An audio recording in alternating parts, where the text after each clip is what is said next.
Hola niñas y niños, bienvenidos a una nueva cápsula de nuestro taller Exploradores del Pasado del Museo de Concón.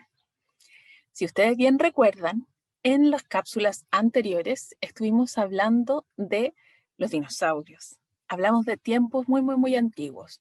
Hablamos del origen de la vida, después del origen de los dinosaurios, más o menos cuántos grupos de dinosaurios existían y nos quedamos, para finalizar, en un dato muy importante que tenía que ver con la cantidad de especies de dinosaurios que se han encontrado en el mundo y cuántos más se pueden encontrar. También vimos un poco sobre las distintas técnicas que usan los especialistas para investigar a los dinosaurios y para descubrir sus características físicas, su relación genética o biológica y también las razones de su extinción. Entre medio de tanta información, también hicimos una manualidad interesante, ¿cierto? Un dinosaurio de origami, de papel, que además se movía y hablaba, y yo les invité a todos ustedes a compartir sus manualidades y compartir no solo este dinosaurio de origami, sino también si es que tienen dibujos. Recuerden que les propuse incluso hacer un dibujo sobre el dinosaurio que a ustedes les gustaría descubrir e investigar. Bueno, todas esas manualidades y también las preguntas que a ustedes se les pudiesen ocurrir mientras estamos hablando en estas cápsulas, las podían compartir conmigo y también con todas las personas que trabajan en el Museo de Concón a través del Instagram usando el hashtag Exploradores del Pasado MCC. Así que con esa invitación vamos a retomar en esta nueva cápsula el día de hoy, hablando de ciertas peculiaridades o ciertos datos curiosos respecto de los dinosaurios. Les voy a compartir las imágenes.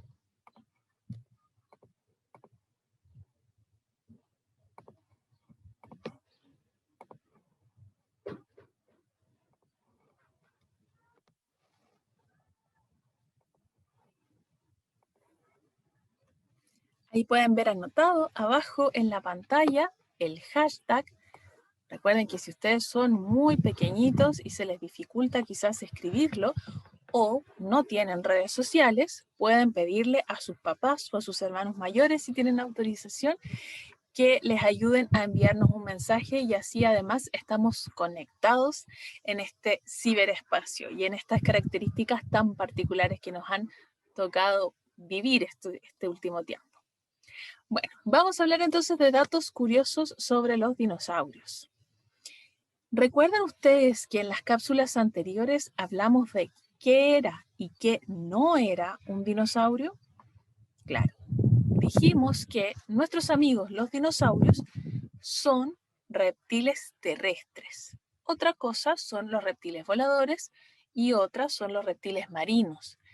Cualquiera de esos tres vivieron en distintas épocas de todo el periodo de vida de los dinosaurios y también cualquiera de esos tres vivió en nuestro país. En realidad, mejor que decir cualquiera de esos tres, deberíamos decir que en nuestro país se han encontrado restos de reptiles voladores, reptiles acuáticos y también dinosaurios. De hecho, nosotros somos un país con una gran riqueza paleontológica. Entonces, los dinosaurios eran reptiles, pero distintos a los que conocemos hoy, obviamente, muchísimo más grandes, y se distinguían entre ellos por su forma de caminar. Si ustedes se fijan en la imagen que ven en la imagen que está aquí a mi izquierda, van a ver que he representado dos tipos de dinosaurios. Y además, si ustedes se fijan en el esqueleto, está destacada la forma de su cadera. Esa era la principal característica por la que se distinguen los distintos tipos de dinosaurios. Tenemos acá arriba los saurisquios. Miren, tenían esta configuración en su cadera, en los huesos de su cadera. Aquí lo podemos ver en la imagen como esqueleto y acá representado con distintos colores. Nosotros, los humanos, también tenemos tres huesos en nuestras caderas, pero que a diferencia de lo que vemos acá, que están como repartidos formando pilares, en nuestro cuerpo forman una cintura de hueso, o sea, como casi un círculo completo. Y dentro de ese círculo se mete nuestra columna vertebral. Eso está directamente relacionado con la forma que nosotros como humanos tenemos de caminar. ¿Cuál es esa forma? Caminar erguidos, ¿cierto? Caminar estirados con nuestra cabeza hacia arriba y nuestros pies pisando la tierra. Y así tenemos nuestros brazos libres para moverlos. Bueno, los dinosaurios caminaban de otra forma muy distinta, ¿cierto? Ellos parece que como que se inclinaban hacia adelante y hacían un buen balance entre su cabeza y su cola. Y para eso necesitaban también que su cadera tuviera una forma distinta. Entonces, el grupo de los saurisquios tenía esta configuración de pelvis. Y otro grupo distinto eran los ornitisquios, que tenían esta cadera, porque ellos tenían una configuración de su esqueleto más estable. ¿Por qué? Porque a diferencia de los saurisquios que están acá arriba, ellos, nuestros amigos de acá abajo, caminaban apoyando sus 4 patas como pilares. Ellos desarrollaron una pelvis que, fíjense que es una característica que se ha extendido hasta los descendientes actuales de los dinosaurios.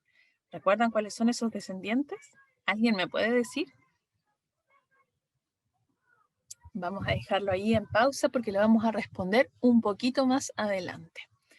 Entonces, antes hablábamos que los dinosaurios es el nombre que se le da solo a los reptiles terrestres. Los pteranodones, acá a la izquierda, y los quetzalcoatl, voy a mover un poquito mi cámara. Acá, miren, estos animales que se les ha dado el nombre de un dios de la esfera centroamericana, ¿cierto? Como un dios alado, claro, porque se encontró precisamente en Centroamérica. Eran reptiles voladores y fíjense que muchas de las características que nosotros vemos en sus alas, en su forma de volar, en el desarrollo de su esqueleto, también lo vemos en algunas aves. Pero eso no quiere decir que sean descendientes directos. Se refiere más bien a formas de evolucionar, de cómo el cuerpo y el esqueleto, que es lo que nosotros encontramos para poder estudiar, se adapta a condiciones similares. En este caso, a las condiciones asociadas al vuelo. Pteranodones encontramos en el norte de nuestro país con una envergadura de alas desde un extremo hasta el otro de más o menos 3 metros de largo. Ese es la extensión de sus alas abiertas y es lo que se denomina la envergadura de ese animal. Del grupo de los dinosaurios, una vez que los dinosaurios se extinguieron, quedaron algunos parientes cercanos que fueron evolucionando, entre ellos los terópodos. Y después de una gran cantidad de millones de años, yo les decía ya, queda un pariente de los dinosaurios, un descendiente directo de los dinosaurios vivo aún. ¿Y cuál sería ese pariente? Bueno, acá lo podemos ver. Los pollitos, los gallos. Ellos son descendientes de los reptiles, descendientes del segundo grupo de dinosaurios que nosotros veíamos en la imagen, ¿cierto? Aquellos que tenían la cadera como las aves, los ornitisquios. Así es que ustedes pueden decir con toda propiedad que cuando se comen una cazuela de pollo los fines de semana se están comiendo a un descendiente de los dinosaurios. Efectivamente, y sin temor a equivocarse. Otra curiosidad muy importante respecto de los dinosaurios tiene que ver con las características de su piel o de su pelaje o de sus plumas. ¿Ustedes sabían que efectivamente los dinosaurios tuvieron plumas? Voy a moverme acá nuevamente para mostrarles el nombre de este tipo de dinosaurio llamado Microraptor. Durante mucho tiempo se pensó que los microraptores eran una suerte de dinosaurios que se robaban los huevos de otros dinosaurios. Sí, aparentemente estos pequeños dinosaurios mezclaban de repente sus huevos con los huevos de otras especies para que fueran cuidados por otros, que es una característica que nosotros vemos en algunos animales de la actualidad. Bueno, si ustedes recuerdan también en las cápsulas anteriores, hablamos de que en algunos fósiles se podía encontrar la impronta, la marca de las plumas. Y efectivamente, en el caso de los microraptors se han encontrado fósiles que tienen en su alrededor la imagen, por así decirlo, la impronta. En el sedimento donde se quedó ese animal muerto, las plumas también se pegaron, las plumas se deshicieron con el paso de los años, pero quedó ahí la forma de ellas. Esa es la impronta. Entonces ha quedado la impronta de las plumas de este animal y así es posible saber que el Microraptor era un dinosaurio con plumas. ¿Saben qué otro dinosaurio también tenía plumas? Es uno muy, muy, muy famoso y actualmente está más que confirmado que eran emplumados. Aquí tenemos algunos parientes del grupo de los consognatos. Se han encontrado en Asia. En Asia en particular se han encontrado estos fósiles que tienen plumas, que está el registro de que tenían plumas y se han hecho estas reconstrucciones. Yo les decía en la cápsula anterior que no tenemos cómo saber cuál era el color de los dinosaurios. Sin embargo, en el caso de las plumas de algunos de estos animales se han encontrado pequeñas trazas, que es como decir restos muy, muy pequeñitos que solo se pueden estudiar con métodos químicos de algunos pigmentos. Y así se puede saber más o menos el color que tenían las plumas de estos dinosaurios. Antes de pasar a estas diapositivas, ¿se acordaron cuál era el otro dinosaurio que está confirmadísimo que tenía plumas? Los velociraptores, efectivamente. Ya no son como tradicionalmente lo ha representado el cine, ¿cierto? Sí, como de piel, como unas lagartijas gigantes, ¿cierto? Y bastante, muy inteligentes, sí, por cierto, pero bastante rápidas y sagaces. Actualmente los fósiles de velociraptores nos han llevado a la idea de que eran dinosaurios que cazaban en grupo y que además tenían una buena cantidad de plumas que cubrían su cuerpo. Bueno, sigamos. Dentro de este grupo de dinosaurios raros y espectaculares, hablamos ya de los que tenían plumas, pero también tenemos que hablar de este otro grupo de dinosaurios que fíjense que aparecen hacia fines de la era de los dinosaurios. Y si nosotros nos preguntásemos desde el punto de vista de la evolución o de la teoría de la evolución, ¿qué quiere decir eso? Eso quiere decir que estos dinosaurios y sus antecesores fueron durante millones de años adaptándose al ambiente. Y en general, estos grupos de dinosaurios, porque son varios, desarrollaron características físicas muy raras y espectaculares para adaptarse a su entorno y adaptarse también a sus depredadores. En este caso, vemos por acá, les voy a hablar un poco en términos generales antes de nombrarlos, ¿cierto? Estos dinosaurios que tenían una suerte de membranas en torno a su cráneo. Esta especie que ustedes ven acá hacia la izquierda es un dilofosaurio o la representación, mejor dicho, de un dilofosaurio que se supone que tenía esta membrana que desplegaba y además lanzaba una baba, cierto, irritante a sus eventuales depredadores. La verdad es que se estima que esta membrana que ellos habrían desplegado cuando se encontraban con algún depredador o cuando se sentían amenazados, era una estrategia que ellos habían desarrollado para verse más grandes.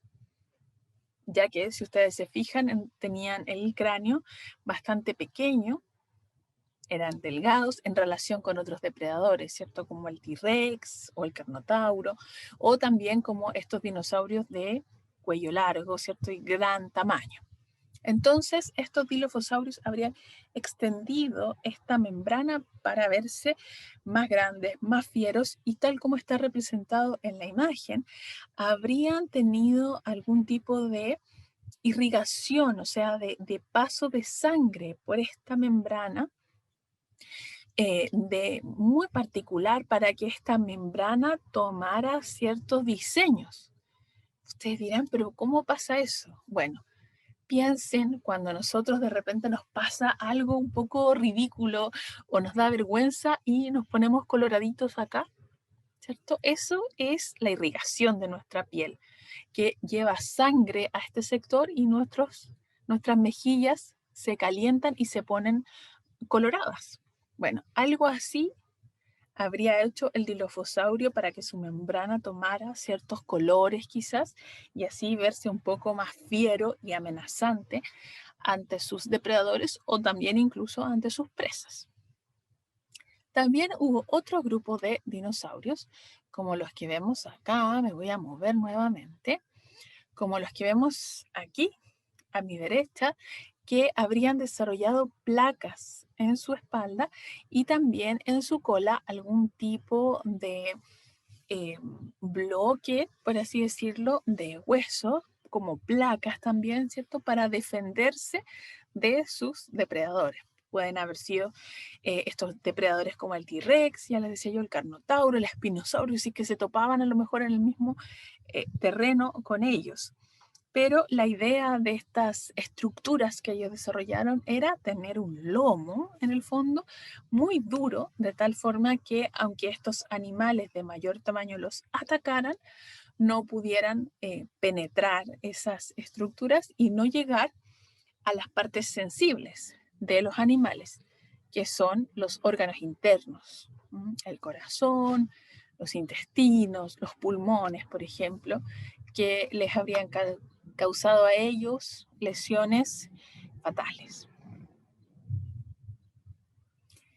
De la misma forma que los dinosaurios que veíamos antes, el grupo que está allá a mi izquierda, los triceratops, también los amargasaurus, tenían algo similar a los dilophosaurus, ¿cierto? También como unas membranas, como unas coronas en su cabeza, pero de forma permanente, ¿cierto? Con la intención también de parecer más grandes, parecer más fieros. Imagínense que si uno de sus depredadores no lo veía de cuerpo completo, sino que lo veía apareciendo entre unas ramas, por ejemplo, podía suponer que era un dinosaurio de mucho mayor tamaño.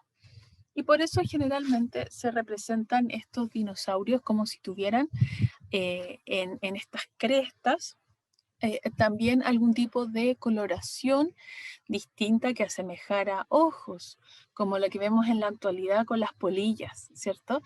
Que parece que tuvieran ojos y si uno las mira a la rápida, por así decirlo, parece la cabeza de una lechuza.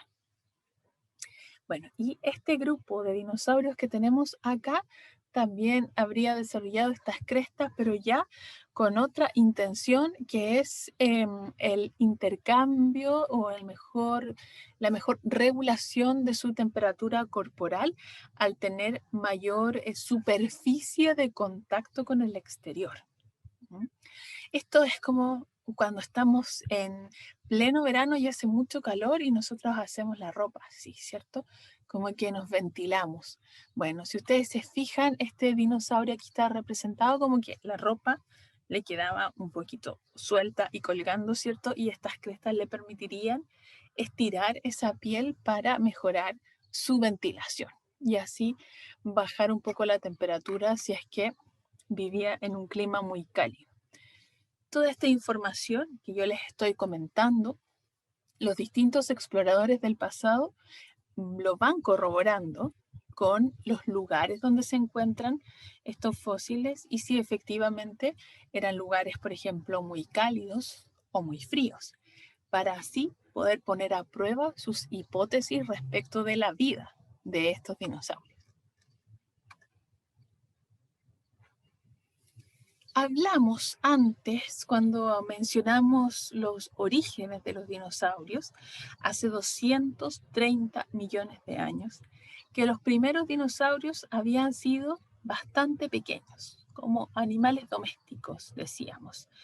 El Eoraptor es efectivamente uno de los dinosaurios más antiguos. Y si ustedes se fijan en la imagen que está aquí abajo, está representada más o menos cuál habría sido su relación con un humano actual, con el tamaño de un humano actual, adulto. Nos habría llegado más o menos hasta la rodilla.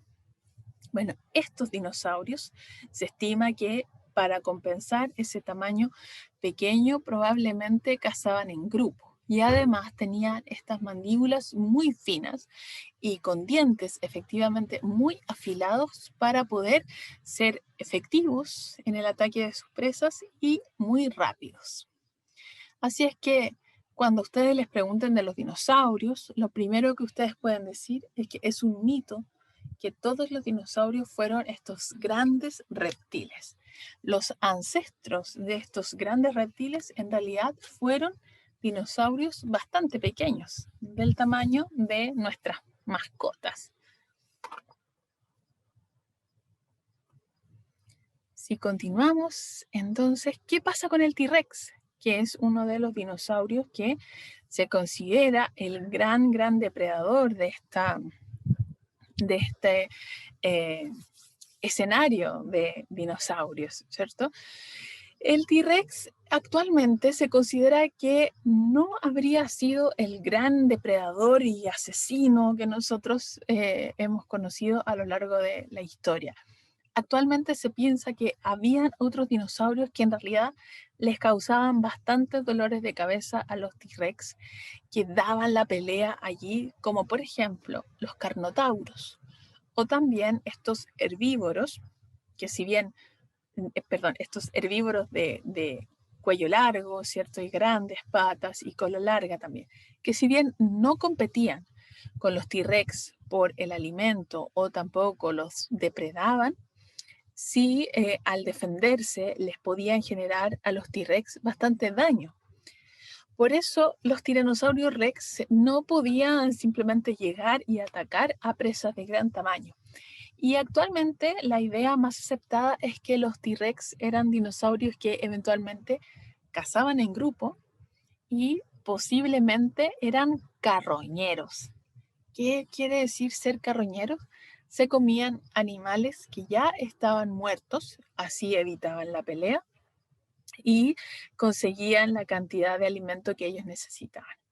Esa es una estrategia de alimentación que vemos, por ejemplo, en las hienas actuales y que se considera bastante oportunista. O sea, más que organizar situaciones de caza, por así decirlo, ellos se iban aprovechando de los animales que ya habían muerto y a lo mejor sí se enfrentaban a algunos otros depredadores que estuvieran cerca, animales más pequeños que ellos, que al igual que los T-Rex, buscaban alimentarse de los cadáveres de dinosaurios de mayor tamaño. El dinosaurio más letal que el T-Rex es este famoso que ustedes pueden ver aquí en pantalla, que era el Carnotauro. El Carnotauro que habría tenido un tamaño levemente mayor al del Tiranosaurio Rex y tal como está representado en esta imagen que ustedes pueden ver acá, patas muy gruesas, por lo tanto le daban mucha estabilidad en el movimiento, manos un poquitito más largas y más versátiles que las de los T-Rex, pero las principales diferencias habrían estado a nivel del cráneo y la mandíbula. Posiblemente se hubiesen enfrentado situaciones muy similares a las de los T-Rex, pero su mordida o su ataque habría sido mucho más letal, dándole una ventaja significativa al Carnotauro en esta escala de buscar al dinosaurio más letal que nosotros pudiéramos encontrar. Bueno, esa pregunta no nos la hemos hecho solo nosotros. Muchas personas se han preguntado cuál era en realidad el dinosaurio más letal, el más feroz, al que había que temer en cualquier circunstancia. ¿Cuál se les ocurre a ustedes? Hay una pista allí en pantalla. Se estima que el dinosaurio más letal, más peligroso que existió fue el espinosauro.